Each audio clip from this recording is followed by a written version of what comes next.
before we get started, I just want to talk about there's two great events here in New Hampshire every year.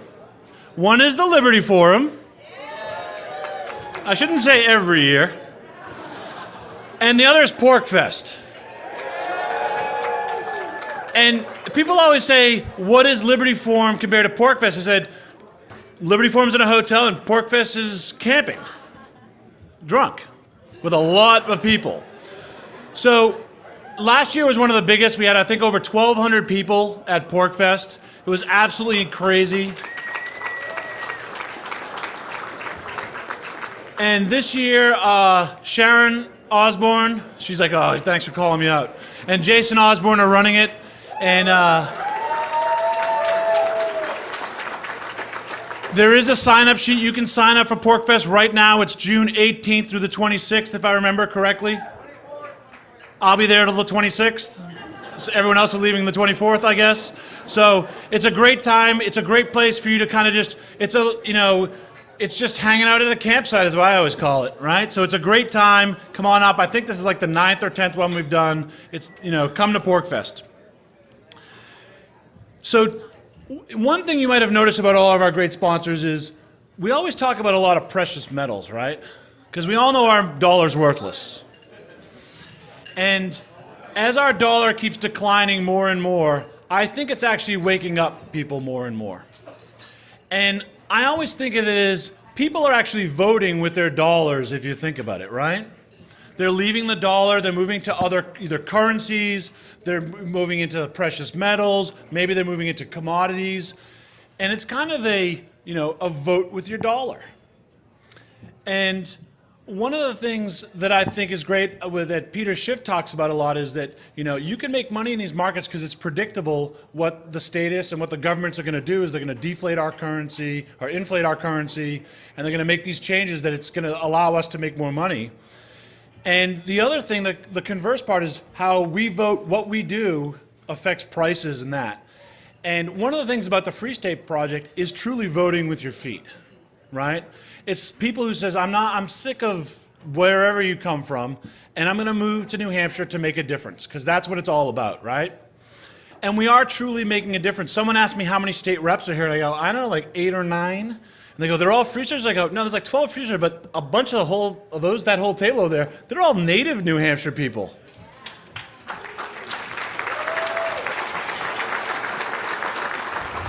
And some of them are more libertarian than the Free Stater representatives. Thank you, Mike Ball. So with that notion of voting with your feet, I think you're in for a real treat tonight, because earlier today you heard Peter talk about money and precious metals in the market, and I think he has a really great introspect about how people are going to vote with their feet and what that holds for the future of the United States and our economy. So please welcome Peter Schiff.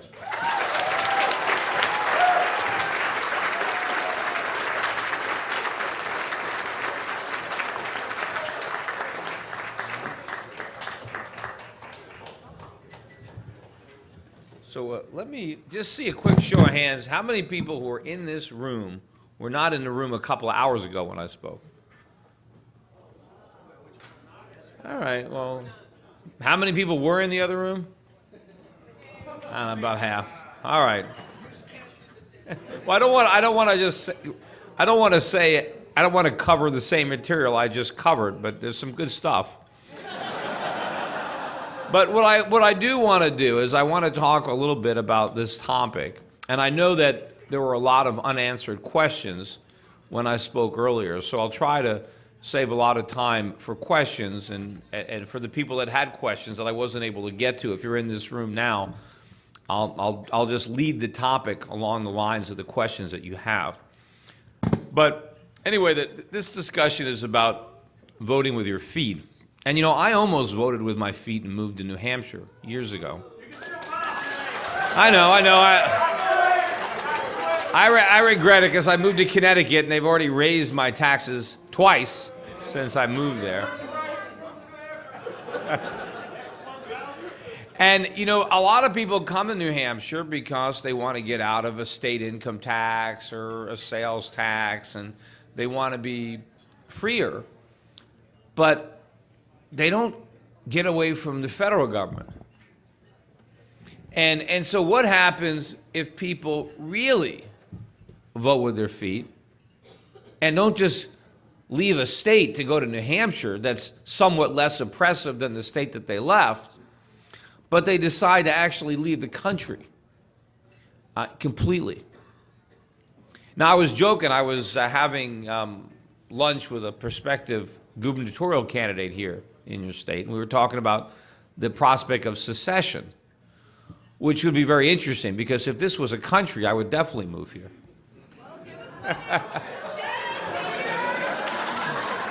Because if New Hampshire was its own country, it'd be like the Liechtenstein, right, of the United States, or the Monaco, right?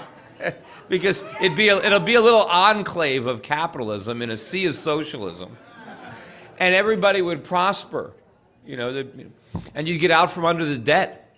You wouldn't, because if you leave the country, the debt stays with the United States. Now you can even say, look, we'll take our share of the debt if you let us go peacefully, and then just default. I mean, what are they gonna? what are they gonna do? So, but the question is, will New Hampshire have the guts to do something like that? Because the last time a few states tried to secede, it didn't go very well. And we got a lot more sophisticated weapons now, so I don't know how it would work this time around. Yeah.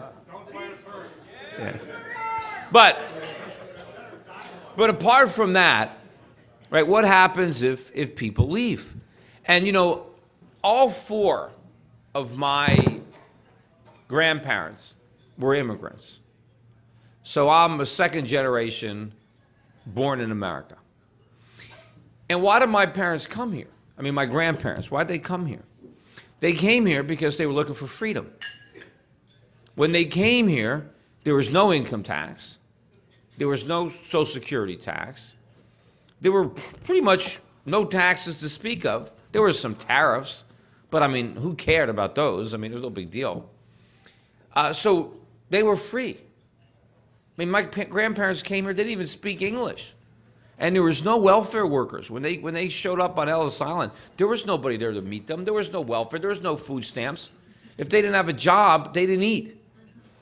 Yet they managed to succeed. And why did they leave where they were? Because they didn't have the freedom and the opportunity that we had here. See, immigrants weren't a problem. See, we had a lot more immigrants coming to this country 100 years ago than we do now. They were flooding in. But it was great. There was no, when I ran for the U.S. Senate, that was always a big hot button issue. Every time I spoke, I always was getting questions about the immigrants. And it's still a big issue today in the presidential debates. I'll just let you guys in on this because it's probably not going to happen, but I might as well tell you. But I got a call today from a producer of Fox. Fox is having a debate a week from tomorrow. They just put it together, a presidential debate. And there's going to be 3 panelists that were going to ask the questions of the candidates. And they called me up and asked me if I would be one of the panelists. But I had to tell the producer that I was a Ron Paul supporter, and I wasn't sure how well that would go over with the other participants. And so he's going to go run it by him and see if So suffice to say, I doubt they're going to want me to ask them questions. But I would love to ask some questions to Romney, Gingrich, and Santorum. I already know the questions I ask. But anyway, this immigration is a big deal. And I never liked the immigration topic because I always thought it was a scapegoat. People trying to blame the immigrants for our problems. And we had a lot more immigrants, as I said, 100 years ago, and it wasn't a problem. It was great. The difference is the immigrants that came here when my grandparents came for opportunity. There are people coming for a handout. And that's the problem. It's not the immigrants. It's the social welfare state that is making the problem a problem. But the reality is, a lot of the immigrants that are coming here are working. I had someone on my radio show just yesterday. And if you don't know, I have a radio show called The Peter Schiff Show. And I have this show every 2 hours a day at schiffradio.com, so tune in. It's free, and if you can listen live or you can listen to it delayed.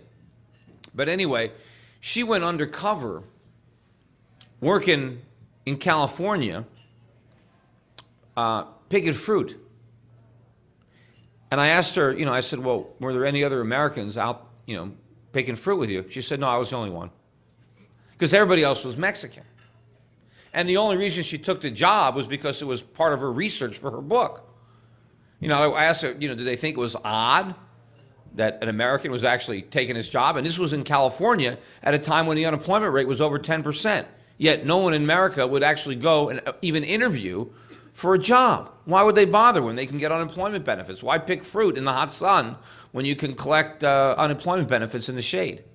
But she went out there just for research, looking for work. So a lot of the immigrants that are coming here are actually a net benefit. I mean, probably if you can push a button and make all the immigrants disappear, illegal and legal, we'd be in big trouble.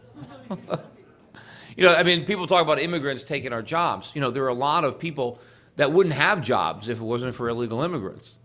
A lot of people in California, a lot of mothers wouldn't be able to work if they had to pay for childcare at the rates that the Americans would charge. And in fact, there are a lot of companies that if they didn't have the illegals, they would have to shut down. And so a lot of the legals who have decent jobs would lose them because we'd end up importing the products instead without that labor. So people don't understand the contribution that some of the immigrants are making. Not that others are not a drain. But the problem is that some of them are coming here for a handout and not opportunity, like my grandparents. But we are not the country that my grandparents came to. I mean, not even close. Many countries around the world are freer than America. We have high taxes. There are many countries that have lower taxes than we do. And we have a lot of government, and we have a huge deficit, which means the likely path of taxes in the future is up. I mean, we have a lot of debt. And if we don't default on it or inflate it away, someone's going to have to pay it. And that's going to mean higher taxes, particularly for younger people. Because the younger people in their 20s, 30s, they're the ones that are left holding the bag for the Social Security Ponzi scheme. You've got generations of Americans who are expecting you to support them. In addition, you've got to pay interest on the debt. You've got to pay for the national defense. It's not going to leave much left over, right, for people to spend on themselves. Plus, a lot of young Americans are entering the workforce with mortgages, with no houses.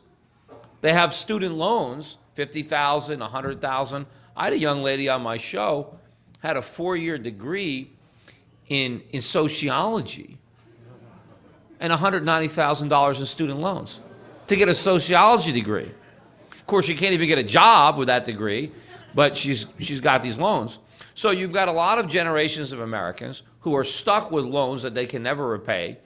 There's not a lot of good jobs out there, and if they get a job, a good chunk of their money is going to go to the government, and a bigger chunk is going to go to the government in the future. And of course, we're not really attracting anymore as many of the types of immigrants like my grandparents, because we don't have that comparative advantage in freedom. We have less freedom, we have higher taxes than a lot of other countries. And at minimum, we're about the same. I mean, we're not much different than Europe. But at one point, we had such a massive lead, it wasn't even close how much freer people were.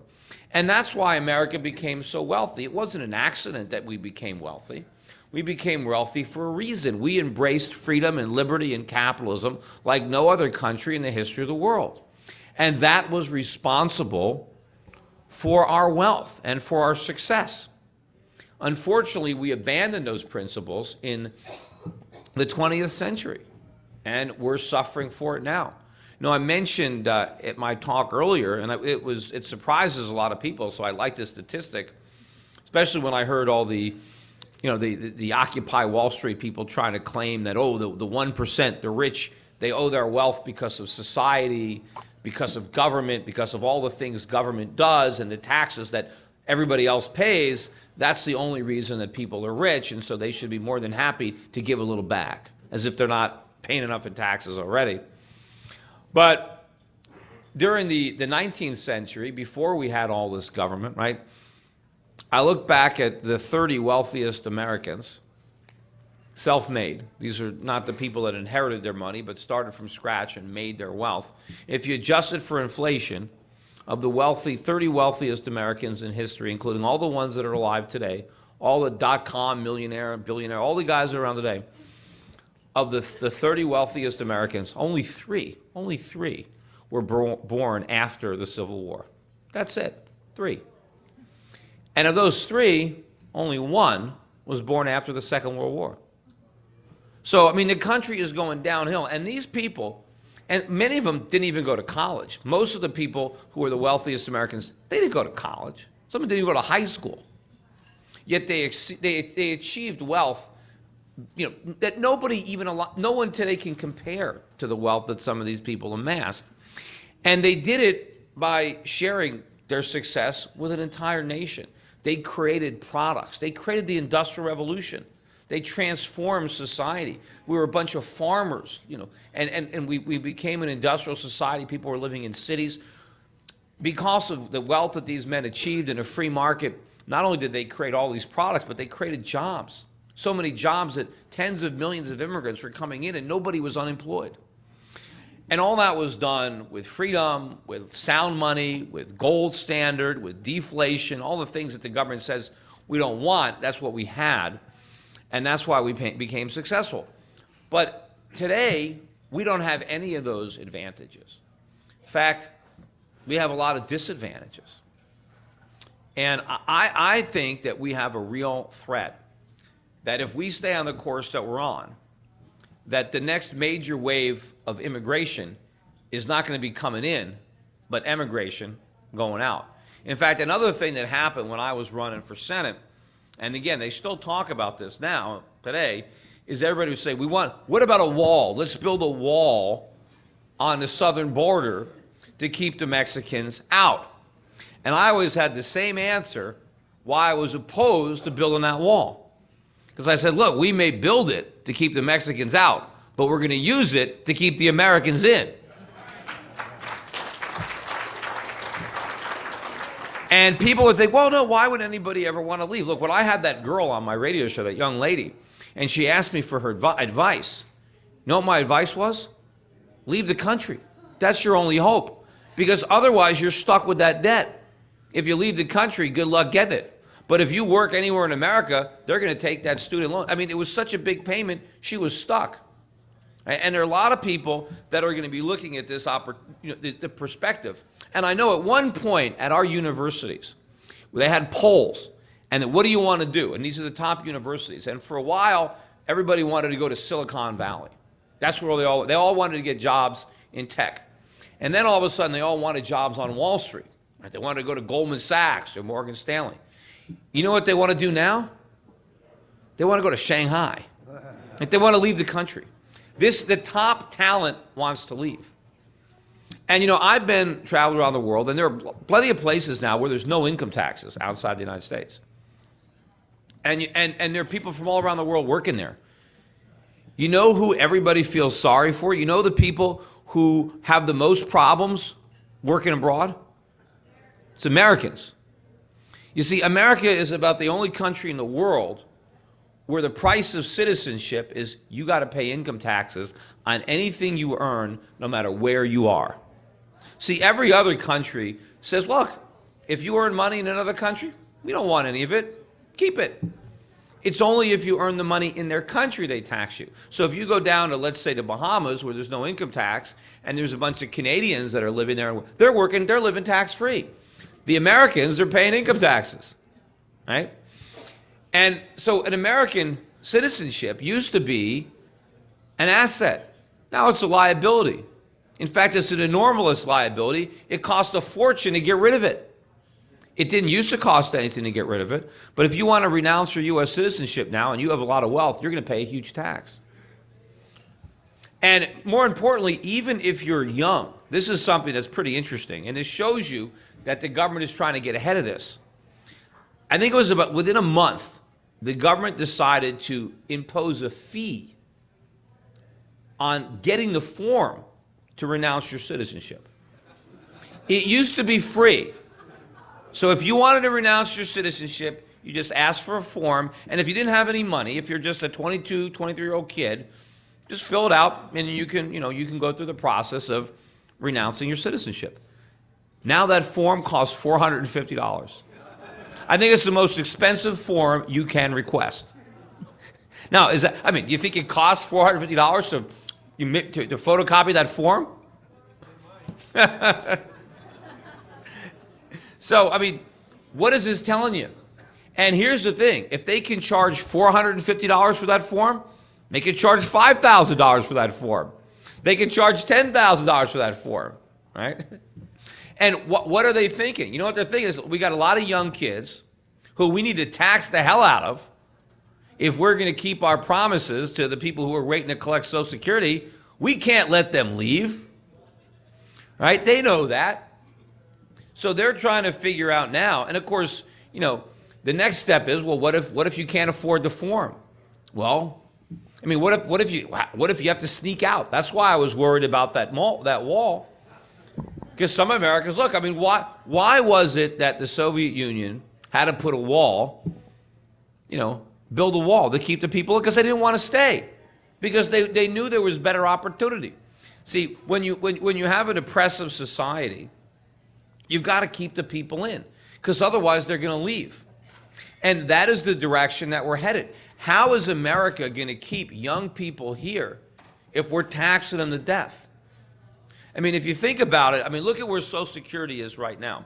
Social Security is already paying out more in taxes than it collects in revenue. So the Ponzi scheme is already collapsing. And the only people that can be taxed are the young people who are still working. But they can do the math. They know they don't have a prayer of ever collecting anything. But how high are the taxes going to have to be? You have tens of trillions of dollars of unfunded Social Security and Medicare liabilities. Who's going to pick them up? The government is now spending $1.40 for every dollar it collects in taxes. It can't do that in perpetuity. Right now, it's paying for it with inflation. It's printing money. So it's not taking our money, it's just taking the value from our money. It's spending our purchasing power, and as a result, we have to pay more money for everything we buy. You hear there's a lot of reports now about record high gasoline prices, and people are saying, well, it's because of Iran. It's got nothing to do with Iran. It's because of Washington. It's because of Obama. It's because of Bernanke. It's because of Congress. The high oil prices are a tax, and that tax is going to get higher and higher and higher as more money has to be printed to buy all these bonds because the government isn't collecting enough in taxes to pay for everything that it's spending. But at some point, there will be a limit to how much inflation they can create. And it's either going to have to be slashing spending or raising taxes. And if they raise taxes, who is it going to hit? And of course, as they raise taxes too on the 1%, right? The people who actually own all the businesses and take all the risks and grow the economy and produce the goods and provide the services and create the jobs, as you make it more expensive for employers to hire people, what are you going to do to all the employment opportunities? They're just going to vanish. In fact, if you look at the labor force participation rate, it's at historic lows. I think there are fewer men in the labor force today than there were at the end of the Second World War. Why is it all these men aren't working? Are they so rich that they don't have to? They just retired? No, they can't find jobs. And this is going to get worse. One of the reasons now that you don't have as big an illegal immigration problem is they don't want to come here anymore because there's no jobs, right? People used to come here and work and they send their money home. If there's no jobs here, they're not going to come. So even the illegals are having a hard time finding jobs. So all the opportunity is going away.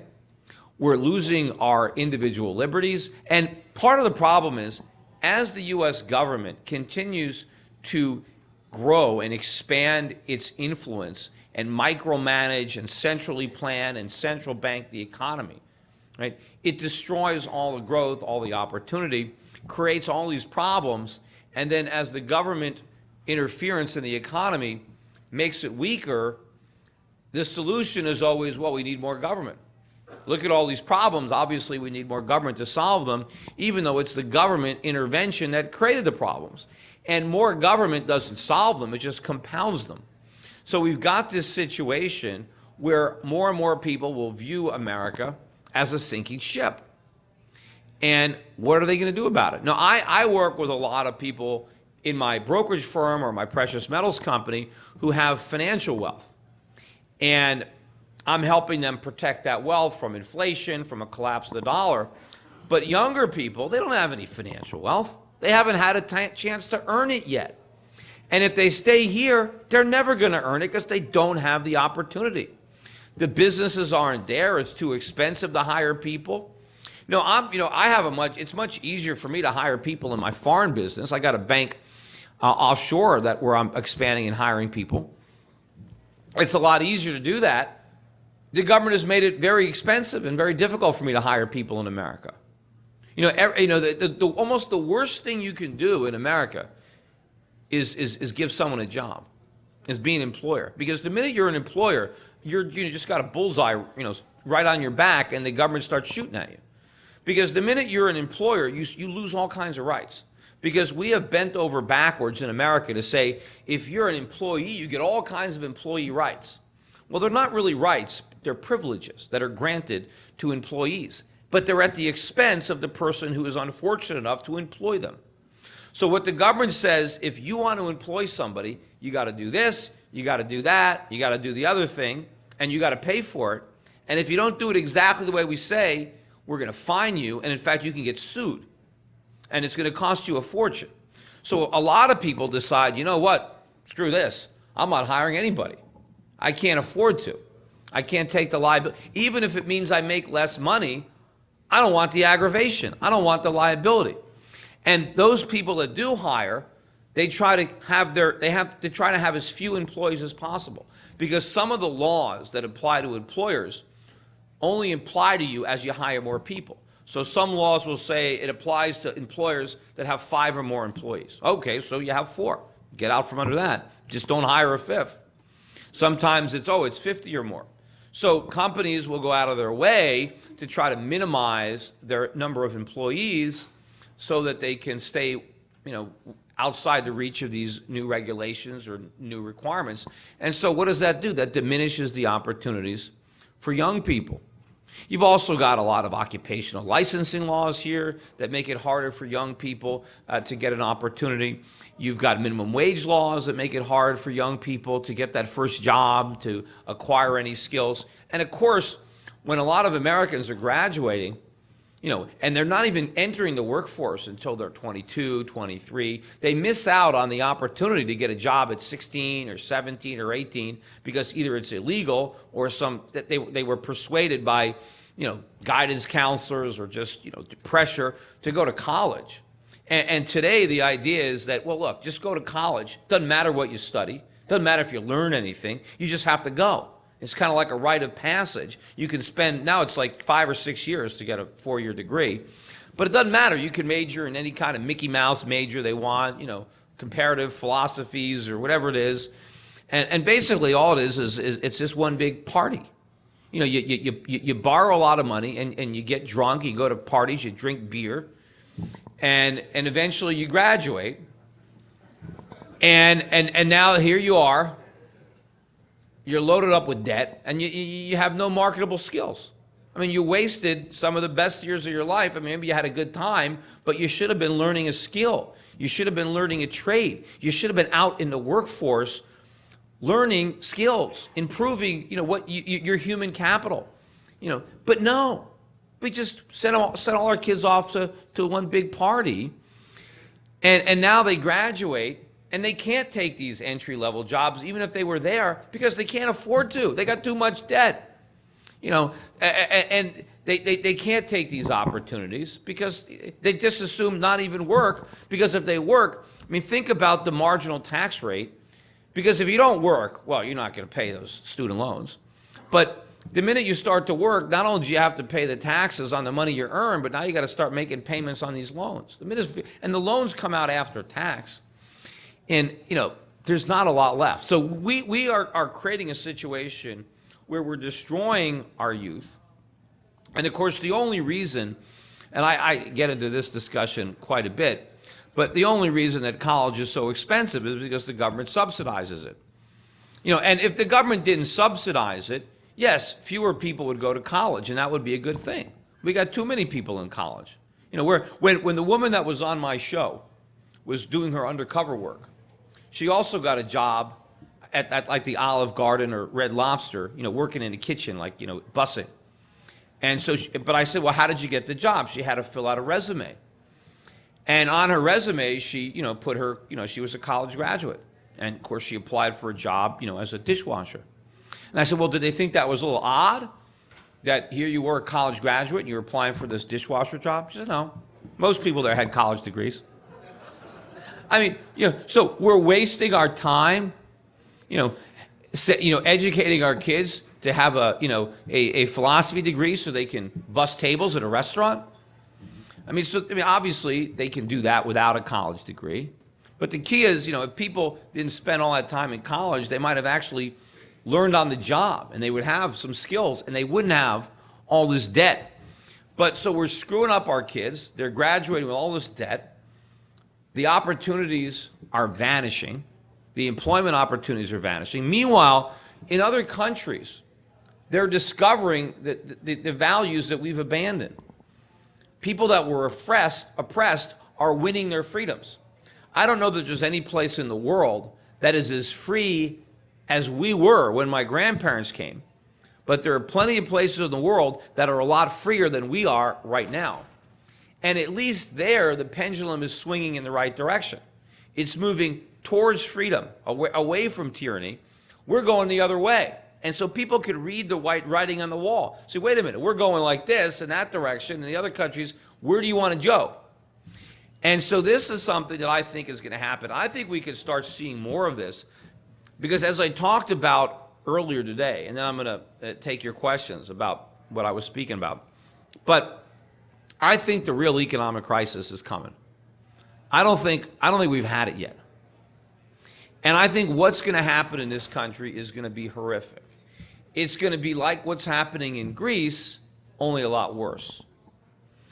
And that is going to be an environment that is very dangerous to live in.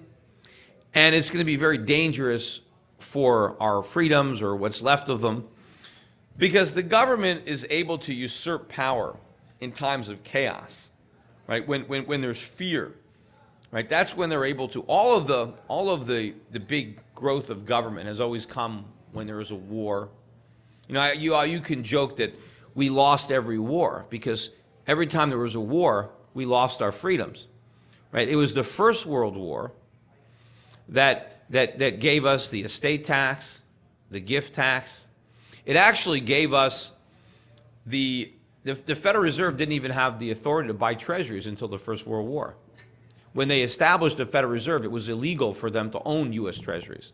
They changed that during the First World War because the government wanted to borrow money and finance it through the Federal Reserve. So they went in, and that's when they actually, the debt ceiling that they keep raising, that's when they put in the debt ceiling.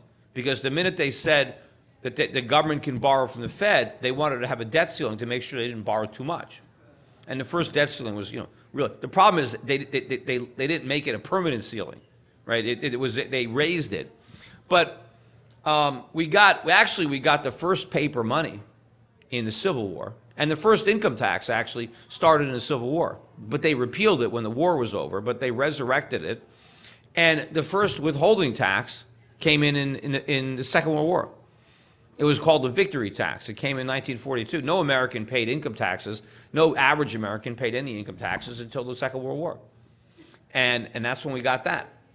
But the government needs all the money because there's a war on, and then the war is over, and they keep the money, and then they find other ways to spend it. Look at all the rights we've lost now with the war on terror. You think the government would have been able to pass the Patriot Act if we didn't have a war on terror? Not especially my brokerage firm. The Patriot Act has turned my brokerage firm. We're actually a combination of an FBI office and an IRS agency, but we don't get paid. It costs me a fortune to spy on all my clients, but that's what I have to do. So if you do open up an account with me, just realize, be careful what you say. Because all the brokers are, they train us. We have all kinds of training, continuous education. I'm constantly having my brokers watching films on the internet about how to spot, this suspicious activity, right? And it's all about terrorists, supposedly, but if you actually look at it, it's all about one thing, tax evasion. That's all it is. It's all about looking at every one of our clients, everything they do, everything they say, to try to find somebody that might exhibit a behavior that looks like maybe they have unreported income, and what we have to do with that money, information, we've got to tell the government. And we can't tell the customers. If we tell the customers, that's a crime. And if we don't report the suspicious behavior, that's a crime. In fact, if we don't demonstrate to the government that we have the proper procedures to find the suspicious activity, that's a crime. And I think the maximum penalty is a $2 million fine and 20 years in jail.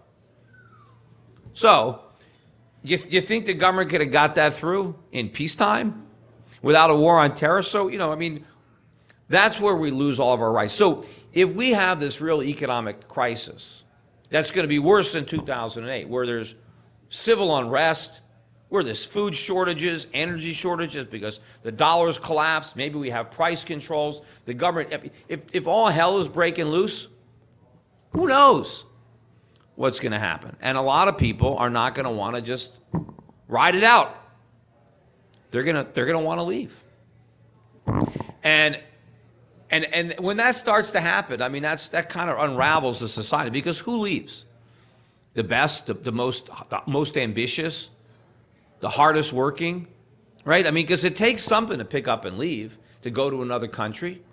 Now, the people who are leaving already are the children of immigrants. You have a lot of Chinese Americans who are going back to China, because they have family there, they know the language, they know the culture, and their parents came here for opportunities, and they're leaving for the same reason. And people who are working abroad, they get there, they can communicate with their friends who are still here on the internet, and they can tell them, hey, everything is great over here. Plenty of jobs, lots of freedom. And so I had a bunch of people, and I have 14 people. I got people who are leaving the country, and they were just thrilled to do it. I had more resumes than I can handle, who are leaving the country to go work for my offshore bank. And, at least they get to they can work offshore as Americans. The first like $85,000 they earn is tax-free. And then they have to start paying taxes. But at least, they get a little bit of a, but the people who are working offshore, we don't have any of these requirements that we have in America. So my brokers in America spend a third of their time, maybe more, just on compliance. It takes I've had people that quit because they can't take it. They just look at it. They leave the industry. A lot of firms have just failed because they can't even afford what the government. I used to have brokers that worked from home. We had to get rid of them all because the government says you can't have people working from home. Now, wait a minute. I thought we're supposed to try to telecommute, save on gas. You tell me I can't have an employee, I can't have a mother who has a kid? No. So they got to go to the office every day. You can't have them working at home. So, but I can have them working at home if they're offshore, my foreign company. And, and the supervision and the things that we have to do, sometimes the clients can't take it. They get, they have all these new rules now on customer complaints. And of course, so if you do become a customer, please don't complain. Because it used to be if you had a complaint that was in writing, right? If you had a complaint that was in writing, you had to report it. But if it was a verbal complaint, you just had to deal with it, which any business would deal with a complaint. Nobody wants a client who's not happy. So of course we deal with complaints. But it had to be in writing before you had to bring it to the regulators and explain what you were doing and how you resolved it. Well, once the internet came in, all complaints are in writing because people email you all the time. Well, if you email, but now they consider everything a complaint. It could be, I was on hold too long. I didn't like the music that you were playing. I couldn't get into my account. My password's not working. I couldn't. I didn't like the tie that Peter was wearing. on that show. We had a complaint the other day. The guy complained that you spelled my name wrong on the envelope.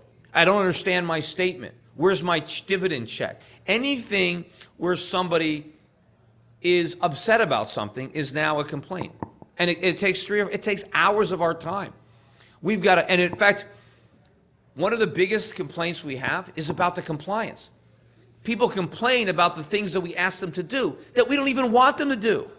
But the government forces us to do it, and then they complain about it, and now we got to file that. Yeah, I got a whole compliance department now. I don't know, I got maybe 10 guys that do nothing but compliance. That's all they do. You know, I mean, for 3 years, the government wouldn't let me hire anybody, even if I wanted to. The only people they let me hire were compliance people. But of course, I don't want to hire them. They don't produce anything. They just make everybody else less productive, and I gotta pay their salary. So this is going on all around the country. Businesses are just folding. I mean, you want to know why there's so much outsourcing? That's why. I mean, not only, you know, is it less expensive because the wages are lower, but the regulations, the compliance costs. You know, so obviously, I mean, we've already exported our jobs. The next thing is our people. Because if I say you want to get a job, well, go to China because that's where they are. You know, and it's not because of of the wages. In many cases, it's the regulations. And you know, the problem is, people say, "Well, you know, China's a communist country." Yeah, well, I mean, America is not a capitalist country. So the reality is, there's more capitalism in communist China than there is here. So China is giving communism a good name, and we're giving capitalism a bad name, because people look at it and say, look at all the economic growth in China. Well, I guess communism works. Well, no, it doesn't, because look at us. I mean, if it worked, I mean, if you remember the Soviet Union, that was a communist country. They exported nothing. The Russians couldn't even feed themselves. We had to give them grain every year. We had to loan them money to buy grain, otherwise they would have starved. That's a communist country. Right? China is not communist. Right there, you think communists could produce all this stuff that's on the shelves in Walmart? Not on your life. The only thing the Russians ever made was an AK-47. That's all they came up with. That was it. And the only other thing they exported caviar and fur, because it was nature. They didn't make anything. They couldn't figure out how to make anything. Don't forget vodka. Well, vodka, yeah, vodka. But, I mean, that is where we're headed. And, you know, the government can claim, you know, we got all these unemployed people. One of the things the Soviet Union was always able to do is always able to say, we have no unemployment. Nobody in the Soviet Union was unemployed because they all worked for the government. But they had to wait in line 6 hours to get a loaf of bread. Why? Well, because everybody was working for the government. Nobody was making any bread. I mean, just working for the government doesn't mean anything. See, we're always thinking, well, we have to create jobs. No, we don't. The idea is to eliminate jobs. We want to create stuff. We want to create leisure. That's better than working. That's what the politicians don't understand. That's why people prefer an unemployment check to a crappy job, because they'd rather have leisure. Right? Leisure is fun. Picking fruit is not. But if you don't have the option, well, you'll pick fruit. But government jobs don't make us richer. They make us poorer, because they don't produce anything. They have to be supported by the people who do produce. People forget that a job is not an ends in and of itself. Nobody wants a job. I mean, at least not most people. There are some people that really like their work, but the vast majority of Americans, if they can quit their job and still get paid, they do it. Right? So you don't want the job. You want the things that you can buy with the money that you earn because you have a job. So that is the goal. That is the ends. The job is the means. And of course, you have to produce things. We don't want the work. We don't want the effort. We want the results. We want the productivity that was the end product of that labor. So if we're all working but half of us are digging ditches and the other half are filling them back up again, those jobs are a waste. At the end of the day, you've got nothing to show for them because you filled in the holes. But people spent all day digging, right? And we got nothing. Meanwhile, what weren't they doing? Because they were digging holes and filling them up. They weren't making stuff. They weren't doing things. And this is the society that we're creating. Government make work, service sector, inflation, regulation, taxation, vilifying. You've got this attitude now, this 99% versus the 1%. We need to raise taxes because it's fair. What would be fair if the 1% didn't have to pay taxes at all? That'd be fair. I mean, think about I'm not talking about the guy that's working on Wall Street that got bailout money. I mean, no. I mean, they're giving everybody else a bad name. But, the people that run companies, I was trying to explain to my son, who's 9 years old, how it is I make money. Because he said, so he was talking to his friend, and he said that, so Daddy, you don't have a boss, right? You're the boss. I said, right. And I said, well, who pays you? I said, well, nobody pays me. Well, how do you make money? I said, well, the way I make money is I pay everybody else first. I pay all my employees. I pay all my rent. I pay all the regulatory costs. I pay all the legal costs. I pay every bill that comes on my desk. And only if there's anything left over, after all those bills are paid, after all those people are paid, if there's anything left over, then I get that. And if there's nothing left over, I get nothing. And if the expenses exceed what comes in, I got to write a check and I got to put it into the business, right? So the people who are running the businesses, who are taking the risks, who are working the long hours to make this whole economy go, the fact that they have to pay any taxes at all, because everything they do is benefiting the country. The services that they provide, the goods that they produce, the jobs that they create, that's what benefits society. In fact, any money that they send to the government in taxes is money they could have used to grow the economy. It's money they could have used to expand their businesses.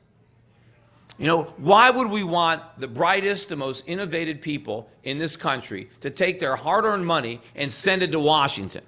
What are they going to do with it? They're just going to blow it.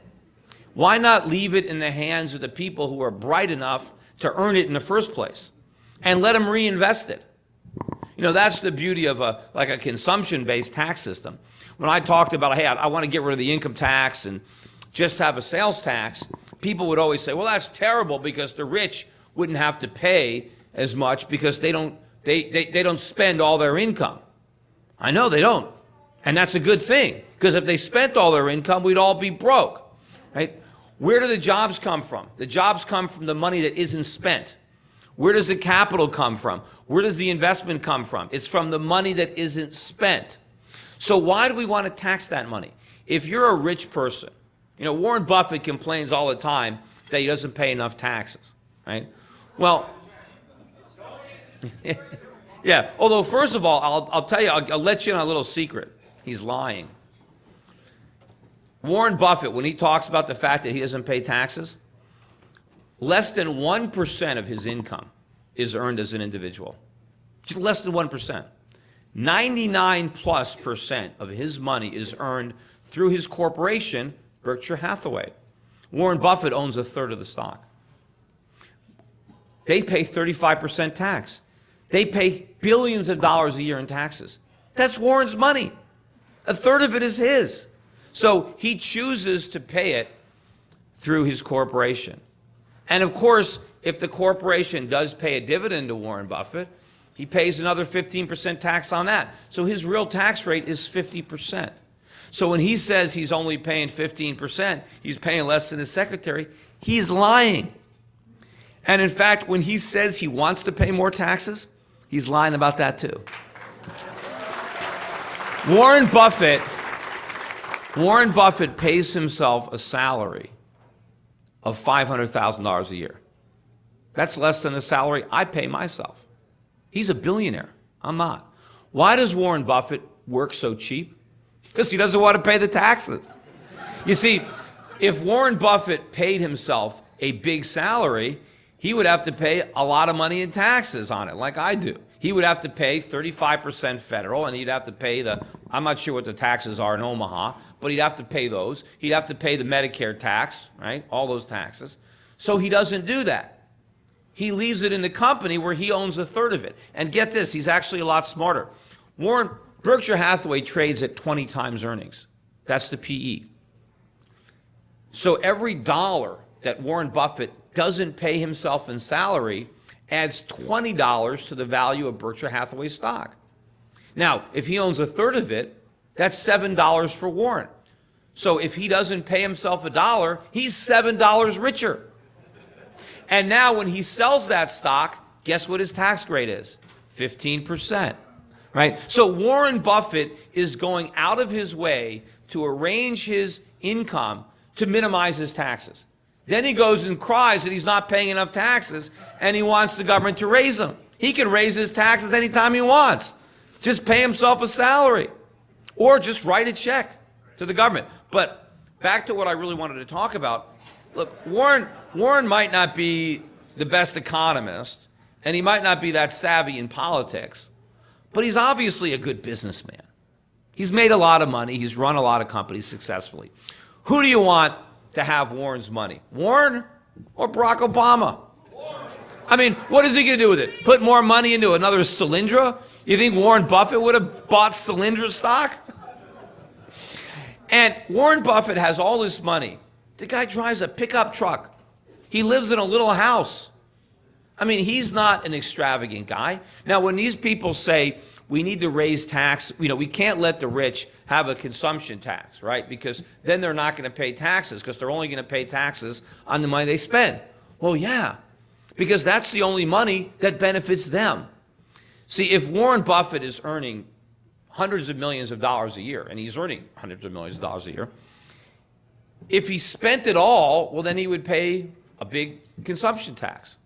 But if he only spends a little bit of it, then what is he doing with the money that he's not enjoying?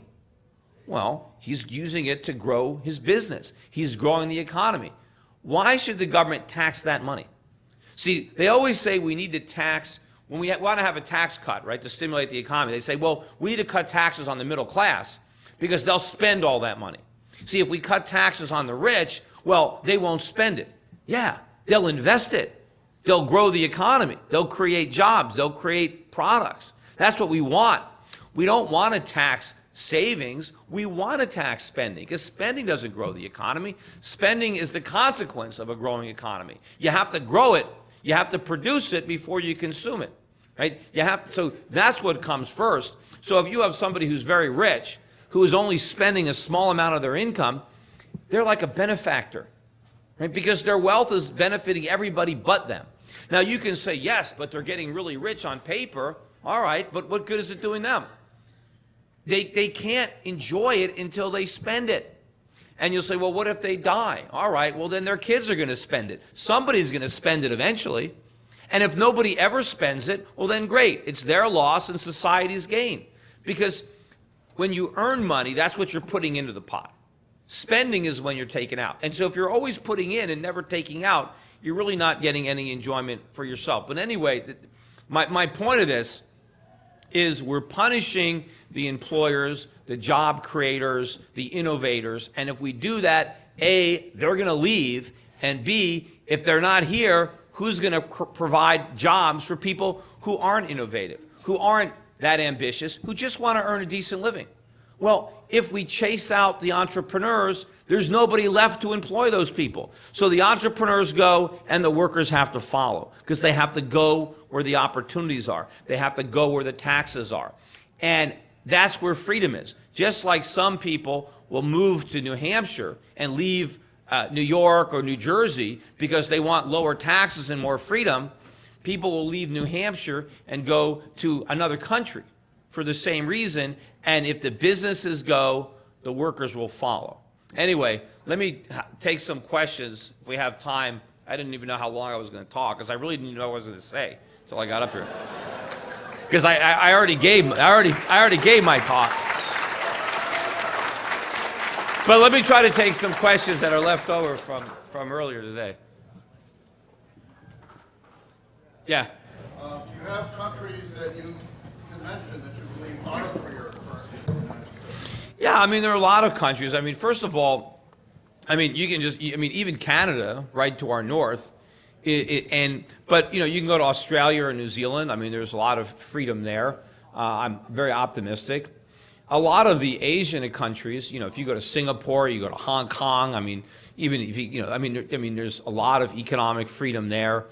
But, you know, even in parts of Europe, I mean, you can go to Switzerland. I mean, you can go, even some of the Scandinavian countries are moving in the right direction. So, you know, even down countries in South America, you know, freedom is contagious.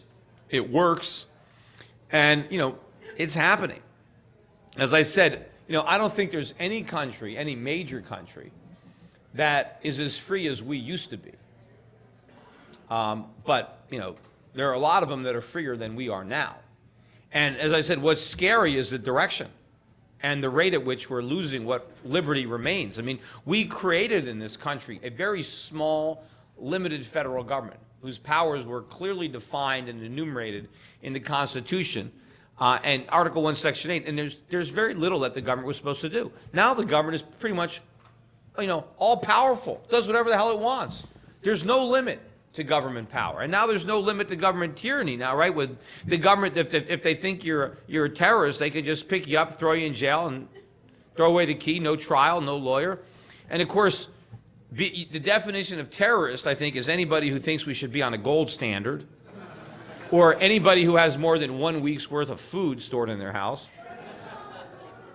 I mean, there's all sorts of, you know. So, I mean, you know, our freedoms are just vanishing very quickly. And so, you know, pretty soon it's going to be, well, you know, you can pretty much go anywhere and be better off. And that's why it could get very hard to get out of the country. It could be expensive to get out. I mean, that's why we have a lot of clients. We sell physical gold here for delivery, but we also have a program where we store the gold in Australia for you through the Perth Mint. And the reason that we do that is because if it ever becomes to the point where you need to flee, chances are they won't let you take your gold with you. And unless you want a chance smuggling it out, and who knows, maybe it'll be the death penalty if they catch you taking gold out of the country. You know, it's already illegal to take, you can't take dimes, I mean, pennies or nickels out of the country in bulk. It's illegal. You know why? Because they're afraid you're going to melt them down because they're worth more than the face. So it's illegal to take them out of the country. But who knows what the penalty might be. So at least if you get it out now and it's sitting there in Australia, you can leave with nothing and then have some money waiting for you once you get off the plane. Yeah. Person owns precious metals and runs a business. Do you have any recommendations, pitfalls to avoid if this person would like to you know, start dealing exclusively or more in? Yeah, you can deal in, I mean, you're going to have problems with the IRS or with money laundering when you get into that kind of stuff here. But, I mean, I've already done that. I've got my offshore bank has a bullion storage program where we issue to my bank customers a MasterCard that is a debit card that is directly linked to their gold. And they can take the card into any merchant that takes MasterCard or any ATM, and they can withdraw gold or they can spend gold. And, you know, you know, it's going to get bigger, I think. I think more people are going to follow my lead. But I don't offer it to Americans because in order to get this card, you have to have an account at my bank. And I won't let Americans open an account at my bank because I don't want my bank to fall under the scrutiny of the U.S. government. And since I'm here in America, they have a lot of leverage over me. And if they thought I was helping Americans hide money, I'd be in some trouble. So what I'm telling the IRS and the SEC or all these is that no, I will not do business with any Americans, so you don't have to worry. So I'm just, you know, we're going to great lengths to make sure that no Americans open up accounts with me. But I'm not the only one. As an American, it's very difficult to get a bank account. Even if you're an American citizen and you're living abroad, most banks won't take your account, even if you live in that country. They don't want to have anything to do with you. I mean, look what we're doing to these Swiss banks. I mean, America is like, I mean, it's almost the worst citizenship to have is an American citizenship. Right? I mean, it's, so, I mean, if you have an opportunity, I mean, to get another one, do it. If you could marry somebody from, because it's a good idea. And it's unfortunate. It's unfortunate that an American citizenship is now like an albatross, because it used to be, so prestigious. It was an honor, because being an American meant something. It meant you were free. Doesn't mean that anymore. It basically means you're basically a slave on this giant plantation. Yeah. Given, as you've said, that an American citizenship is now a liability, you're better off going to the communists to run a business and all the things that you've laid out, as many of us have laid out. Do you really see, with all the government violence and coercion laid towards us, a peaceful solution to this problem? Well, yeah, there are. And it's funny, too, when people compare China to America and they say, hey, China is doing better, so this state-run capitalism must be better than the free market capitalism that we have. I'm like, wait a minute. There's more state involvement here than there is in China. They've got more of the old-fashioned capitalism than we do. So again, we're giving this whole thing a bad name, but yeah, I mean, we can resolve it peacefully. I mean, you don't know. I mean, who knows, right? Ron Paul could become president.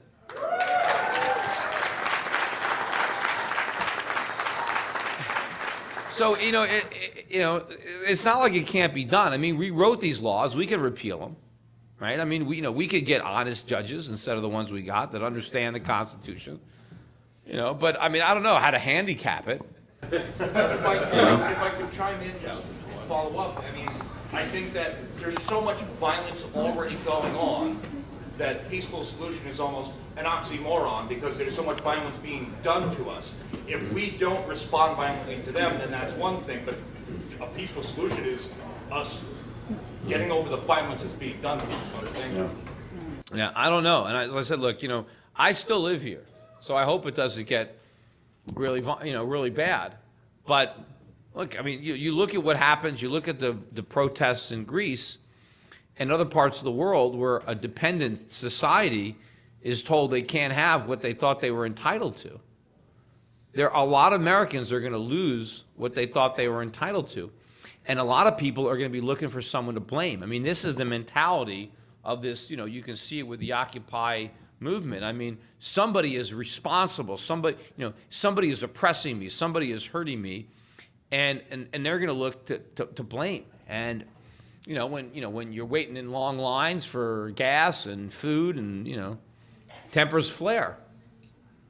So, I mean, things could get pretty violent. And again, it could come from the government too. I mean, what is the government going to do? They're going to come in and is there going to be martial law? Are they going to have curfews? I mean, what are they going to do? I don't know. I mean, this is going to unfold because it's going to hit the fan. This crisis is coming. There is no preventing it. Even if we did all the right things, it's going to be very painful in the short run for a large segment of the population. How are they going to react to that? How are people who have been coddled their whole lives, who have been told, you got this coming, you got this coming, all of a sudden, no, you don't have anything coming. You got to go work. People don't want to hear that. They think the government can take care of them. They think, well, just print money. Well, yeah, like it can have any value just because we print it. We have to produce things. If you don't, it's production that gives the money value. Just printing it just makes it worth less. Yeah. Thank you, Peter. When we look at a lot of the economic plans we have, and we equate that to the Federal Reserve, since 1913. When we look at the banking crisis, of 1910 and 1873, I was curious if you equate that to the fractional reserve banking system. Well, I don't think there's anything wrong with fractional reserve banking. The problem is when the government subsidizes it and it's not based in real money. We had fractional reserve banking before we had a Federal Reserve. But the government didn't guarantee the bank deposit. So bankers know, when you're a banker in a free market, the most important thing to you is your credibility, your reputation, because people are entrusting their savings in your bank. And the last thing you want is a run. The last thing you want is people to feel that the money isn't there. So bankers have two forces that they have to balance. One, they want to make as much money as possible, which means they want to make as many loans as possible. But they also want to make sure that they can always pay their depositors their money when they want it. So they kind of have to strike a balance between the reserves that they hold and the loans that they make. And it's a competitive balance because everybody is competing in the marketplace. And so you get a pretty fair ratio of reserves to loans in a free market. But when the government comes in and guarantees bank deposits, well, now it doesn't matter because none of the depositors care what the hell you do with the money. Because even if you lose it all on some subprime mortgages, the government's got you covered. So there now, the banks would barely keep any reserves. So the government has to come in and set by law, okay, you got to keep the reserves because they knew that now that the moral hazard, but the government sets the reserve very, very low. And of course, there's no gold at all there, so it's all in a fiat system. And so there's so much money being created. So the problem isn't fractional reserve. The problem is the paper money and the insured deposits. So if we just get government out of banking completely, which was the case before 1913, I mentioned all the wealth that was created, the richest Americans, 90% of the wealthiest Americans being born before the Civil War. We didn't have a Federal Reserve. How did people say, well, how we couldn't have business? How did these guys, how did Rockefeller, how did Carnegie get so rich without a Federal Reserve, without paper? How did he do it? How did they get so rich? Rockefeller, when he died, his net worth is estimated at something like $300 or $400 billion. Gates and Buffett are only worth 40 or 50 billion. I say only, but compare that to Rockefeller. And so, how did this work? It worked fine. People always talk about all the problems we had during the 19th century, all the panics. Oh yeah, sure, there were panics, but big deal. Look at the progress that we've made. And all those panics can be traced to government intervention. There was some paper money that was printed during the Civil War. That was the problem. You had, a big coinage of silver. There was, a push for more coins. So, there was always some manipulation of the money supply where the government played a part in every little boom that eventually bust. But the thing was, whatever we did, we just marched forward during that century. We had much more progress in the 19th century than we did in the 20th. By any way you want to measure it, the economy did better in the 19th century under a gold standard, without a central bank, than it did during the 20th century. And we did better in the first half of the 20th century than in the second half, right? And we're doing lousy so far in the first decade of the 21st century. It's a complete disaster. And you can trace the decline to the growth of government. The bigger the government is, the more involved it is in the economy, the worse we do. And this shouldn't be new to anybody. The Founding Fathers knew this over 200 years ago. They told us what works and what didn't. All we had to do was follow what their prescription. But we didn't do it. And we did for a while, but we abandoned it. Yeah. Why is the silver to gold ratio so out of whack? Should that be 16-1? Well, I don't know. It shouldn't be anything. It is what it is, right? But it was 20-1. That's what we fixed it at when we were on a gold and silver bimetallic standard. And although it was 20-1, and then it was 35-1 when Roosevelt devalued, when they moved gold up, they didn't change silver. So all of a sudden, but I don't know what it should be. It is what it is. But I do think that the ratio will come down in silver's favor over time, just based on reverting to a historic mean. Why is it so out of whack today? I think it's really because we're not on a gold standard. Everybody is on a fiat standard. And And I think there is more demand as people are now looking for hedges. And since we're not using gold or silver in commerce, and certainly silver lends itself to commerce more than gold for small transactions, although now that you can do things like my debit card, an idea that I had when I was talking to the guy that was running for governor, what New Hampshire could do if they wanted to legally is, they can take their tax receipts and they can buy gold and they can store it. And the state can issue all its employees debit cards and load their salary up on those cards, hire them for gold. This job pays an ounce of gold a week. This job pays a half an ounce a week. This job pays 1.2 ounces. And every week they can load that up on a debit card. And then the state employee can take that card to an ATM machine and get cash if he wants, or he can take it to a merchant. And the merchants can actually sign up, too, for a program and say, hey, I want an account with the state depository, and when people come in and buy my stuff, I want the payment to stay in gold, and then they can just switch it. So, a state can just get on its gold standard if it wants, legally, and everybody can start using gold very simply. The only problem would be the federal government. But then maybe if you have a governor that stands up to the federal government and says, look, if you don't respect the Constitution, we're out of here. We're not going to stay a part of this union if you're not abiding by the Constitution. New Hampshire signed the Constitution. It was ratified based on the idea that the federal government was going to be very small and mind its own business. And New Hampshire said, federal government, here are your powers. And we're agreeing to join this union because you're going to abide by this Constitution. And if the government is going to operate outside the Constitution, then New Hampshire can say, well, then we're not in it anymore. So, I know I talked about that earlier, but what was your question?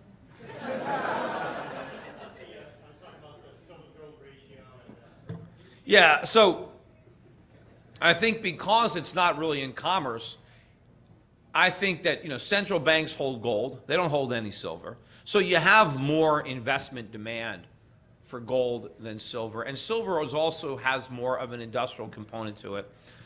So it's not seen as the pure play that gold is. But I do believe ultimately that it's going to go higher. You look at a chart, silver is looking really strong right now. I think it's headed up to $40 very quickly. Eventually it's going to go to 50, back where it hit the high, and then it's going to break out, and then you'll probably, you might never see 50 again. You might a couple of times, and I think it'll just take off. Kind of like when the Dow broke through 1,000, I think it's going a lot higher. And if you trace the beginning of the bull market, silver was like $3-4. So, it's gone up a lot more than gold. And I think that's going to continue, but it has been a bumpier ride. So I think that you're going to have bigger appreciation in silver, but with greater volatility. But I recommend that people own both. I own silver and gold, and I own platinum too. You can own different precious metals. In fact, platinum right now is cheaper than gold. Or I just saw it starting to come up, so it might not be, but historically, platinum has a pretty big premium. I remember one time when platinum got up to 2,000 and gold was still at 1,000. So, within the precious metals, you can always try to look at the relative relationships and buy the ones that look cheap. Yeah. Last question. Okay. Yeah. This is kind of a follow-up on your previous, All right. 2 more questions. Go ahead. Go ahead. So, bond market, and also relating to silver market, because there are different investment opportunities, like stocks, bonds, silver, different time periods. So, thinking like 1979 to 1981, and what happened there with the price of gold going to 800, then back down to what 381. So, bond yield curve, you've got 30-year Treasury on the numerator, 3-month Treasury denominator. Then you've got the ratio over time, and right now it's going way up. They're spiking it with the so-called twist, right? Isn't that what they refer to, the bond yield curve, when they refer to the twist of the numerator? And Yeah, well, I talked about this earlier today, but right now the Federal Reserve is buying 92% of all the bonds that mature 10 years or later. So the Federal Reserve is pretty much single-handedly propping up the bond market. And if it wasn't for the Federal Reserve, Congress would have to cut spending because interest rates would be too high to finance the deficit. So because the Fed is cooperative, and instead of being independent and protecting our currency, they are facilitating the deficits and monetizing them. But that's part of this bubble that I talked about earlier that's going to burst, is this final bubble, this government bubble. Our whole economy right now is completely dependent on 0% interest rates. And the minute interest rates go up, we will have a bigger economic collapse than 2008, which is why the Fed won't raise them. Because the Fed knows how vulnerable the economy is, how it's completely unsustainable. It is a complete, illusion. We have a phony economy that can only exist so long as the Fed can keep it artificially, resuscitated, and it's got it on this life support. But the problem is, it has to die. This economy cannot perpetuate, because the longer it exists, the worse it gets, because we're just digging ourselves into a deeper hole. And the longer we wait to confront the problems, the bigger the problems get, and the harder it is to solve them. So the day of reckoning is coming. The further into the future we deal with it, the more painful it's going to be. The good news is we don't got that much time. But I think it's going to. Look, we don't have 5 years. We might not even have 3. I don't know. I mean, we might. Something's going to happen soon, because you can see what's going on in Europe. We're next. To avoid like a 1981, do you think when the bond yield curve goes below 1, the ratio of 1, and once you go under, that's maybe the sell point? Because there's buy and sell. So we bought silver. Sell what? Silver, maybe. Well, I'm not thinking about when to sell my silver. It's not even close. What we're really going to need is going to be high real interest rates, a Fed that's committed to reining in inflation. But that means a Fed that's also committed to letting banks fail and letting the government default on its debt. Because the only way to stop gold and silver from going up is going to be a default. But if the government doesn't default, then I know gold and silver are going up. Because the only way we avoid default is massive inflation. That's it. There's no way to honestly repay our debts. So either we have to default on them, or we're going to inflate. So if you think our politicians are going to act responsibly, well, then maybe you need to sell your gold or your silver. But if you think they're not, if you think they're going to keep on acting, and doing what's politically expedient, well, then you want to keep buying. Yeah. Last question. Listen, I really love Schiff, your father's liberty activism. Thank you. His 84th birthday was yesterday. Unfortunately, he's spending it in prison. It's disgusting. He and many other people I consider very intelligent have done the legal research and have been telling me, and I believe as well from the research I've done, that in fact the IRS has no liability, or the people have no liability to pay federal income tax. And I say that if we get the right governor in New Hampshire, that in fact we can 10th Amendment this thing and keep the friggin' money in New Hampshire. Yeah. But also get out from under the workman's comp and the minimum wage and all the mandates and all the the legal liabilities on the employers. All these the government has no right. The federal government has no right to tell a private employer who to hire, who to fire, how to pay them, what to pay them, whether they have a health insurance, workman's comp, what the working conditions are. It's none of the federal government's business. If I want to hire somebody and they want to work for me, that's it. The terms are negotiated between the parties. Now, if the state wants to try to do something, but the federal government, what does the federal government have to do with a grocery store in New Hampshire? And it doesn't matter if I want to sell homogenized milk, non-homogenized milk. Who cares? If my customers want to suck the milk directly out of the cow's udders, what difference does it make for the government?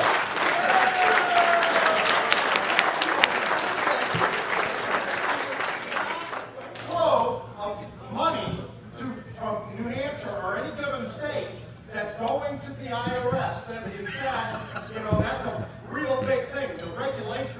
As I said, look, I would love to see a state do it, you know, but as I said, it didn't work out too well last time, you know. But I mean, look, Texas has it in it. When Texas joined the United States, because they joined, you know, late, they knew, so they joined, and they specifically said, we're joining, but we have the right to leave whenever we want.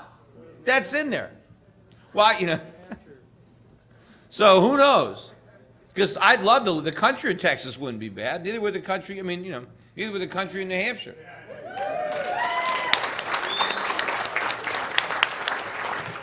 Yeah, I mean, there's some, I mean, you know, I mean, I don't know, I live in Connecticut. If Connecticut seceded, I wouldn't want to stay there. Or New York, I mean, some.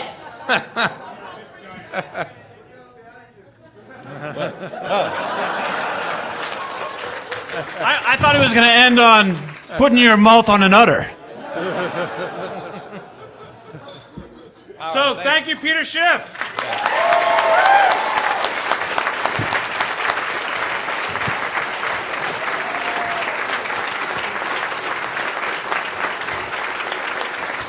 By the way, you guys should know that Peter said, I'm only going to talk for 10 minutes tonight. So, two quick announcements is Silver Circle. Where's Megan Duffield? You guys all know Crazy Megan? Silver Circle is going to have a preview of their movie downstairs in the amphitheater. It's like a 10, 15-minute clip. There will be scenes from New Hampshire that were filmed. And there's one awesome scene with a special hidden clip with a special logo some of you guys know. And then after that, Will Buchanan. Do I see you? Do you guys know who Will Buchanan is? He's so crazy he walked across the country. And then they made a movie about it. So Libertopia, Will Buchanan's going to talk about Libertopia, and Libertopia will be after Silver Circle, downstairs in the amphitheater, and we're going to start in 5-10 minutes. So thank you, Europac, for coming out. Thank you, Peter. It was fantastic having you here. I'll see you all tomorrow morning.